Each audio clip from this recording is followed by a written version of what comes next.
الحمدللہ، اللہ تعالیٰ کا لاکھ لاکھ شکر ہے کہ مالک الملک نے اپنی یاد کی توفیق اور موقع عطا فرمایا۔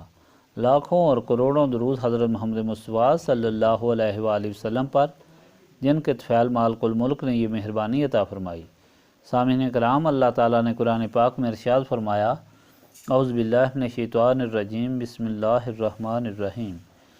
اے ایمان والو، نہ بن جانا ان لوگوں کی طرح جنہوں نے ستایا موسیٰ علیہ السلام کو، پس بری کر دیا انہیں اللہ تعالیٰ نے اس سے جو انہوں نے کہا، اور آپ اللہ تعالیٰ کے نزدیک بڑی شان والے تھے۔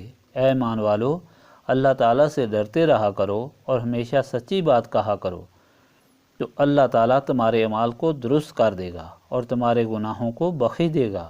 اور جو شخص حکم مانتا ہے اللہ تعالیٰ کا اور اس کے رسول کا، تو وہی شخص حاصل کرتا ہے بہت بڑی کامیابی۔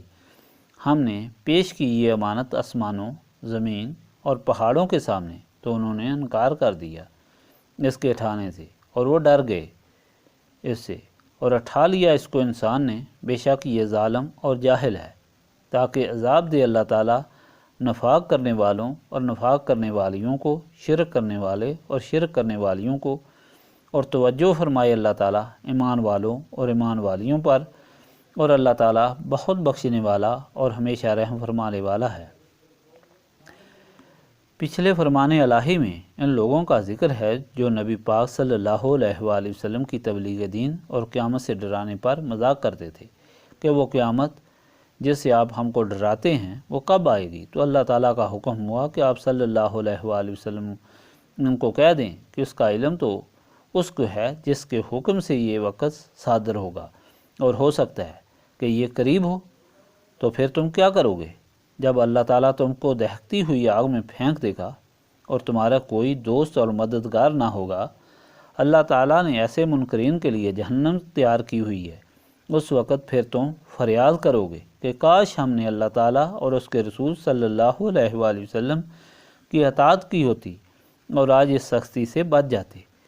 پھر فریاد کرو گے کہ تم کو گمراہ تمہارے سرداروں اور بڑوں نے کیا، اس لیے ان کو تمہارے سے دگنا عذاب دیا جائے۔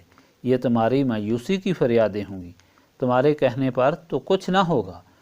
اللہ تعالیٰ سب جانتا ہے اور انصاف کرتا ہے۔ آج کے فرمان الہی میں نبی پاک صلی اللہ علیہ وآلہ وسلم کے غلاموں کو نصیحت ہے کہ خبردار، موسیٰ کی قوم بنی اسرائیل کی طرح بن جاؤ جو بار بار آپ کو ستاتے تھے۔ فرعون کے عذاب سے نجات کے فوراً بعد اللہ تعالیٰ کی مہربانیاں دیکھنے کے باوجود ہر بات پر اعتراض کرتے تھے۔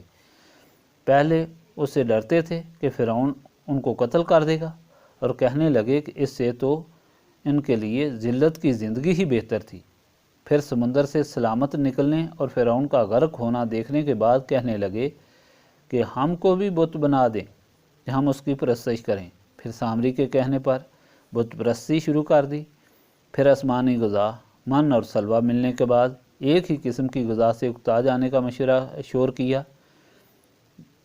یہ یہاں تک بد نصیب تھے اور شک کرنے والے تھے کہ حضرت موسیٰ پر شک کرنے لگے کہ آپ کو کوئی مرض لاحق ہے، لیکن یہ شک بھی اللہ تعالیٰ نے دور فرما دیا جب آپ کے کپڑے غسل کرتے وقت پتھر لے کر بھاگا۔ اللہ تعالیٰ کے محبوب صلی اللہ علیہ وآلہ وسلم کے غلاموں کو حکم ہوا، یہ ایسی حرکات مت کرو۔ اللہ تعالیٰ اور اس کے رسول صلی اللہ علیہ وآلہ وسلم کی اطاعت کرو گے تو بہت بڑی کامیابی دونوں جہانوں میں حاصل ہوگی۔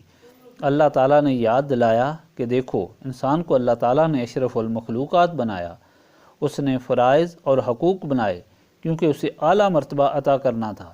اللہ تعالیٰ یاد دلا رہا ہے کہ ذمہ داریاں آسمانوں، زمین اور پہاڑوں کو پیش کی گئیں، لیکن وہ ڈر گئے، مگر انسان ان کو لینے کے لیے تیار ہو گیا اور نہ سمجھ سکا کہ یہ فرائض ادا کرنا کتنا مشکل کام ہے۔ لیکن وہ لوگ جو ان فرائض سے کوتاہی کریں گے، انکار کر کے یا منافقت کر کے، ان کے لیے سخت عذاب ہوگا۔ مگر جو لوگ ان فرائض کی ادائیگی اللہ تعالیٰ اور اس کے رسول صلی اللہ علیہ وآلہ وسلم کی اطاعت کے مطابق کریں گے، انہیں اللہ تعالیٰ دونوں جہانوں میں اپنی مہربانیوں سے نوازے گا۔ اور اعلیٰ شان عطا کرے گا۔ کون لوگ شیطان اور نفس کے ہوتے ہوئے فرائض کو اللہ تعالیٰ اور اس کے رسول صلی اللہ علیہ وآلہ وسلم کے حکم کے مطابق سر انجام دیں گے، وہی جو نسبت رسولی صلی اللہ علیہ وآلہ وسلم سے دل و دماغ کو روشن کرتے ہیں۔ یہی نسبت رسولی صلی اللہ علیہ وآلہ وسلم جس کو حاصل کرنے کے لیے ہم یاد الہی سے سینوں کو صاف کرنے کے لیے جمع ہوتے ہیں۔ استغفر اللہ العظیم الذی لا الہ الا هو الحی القیوم واتوب الیہ۔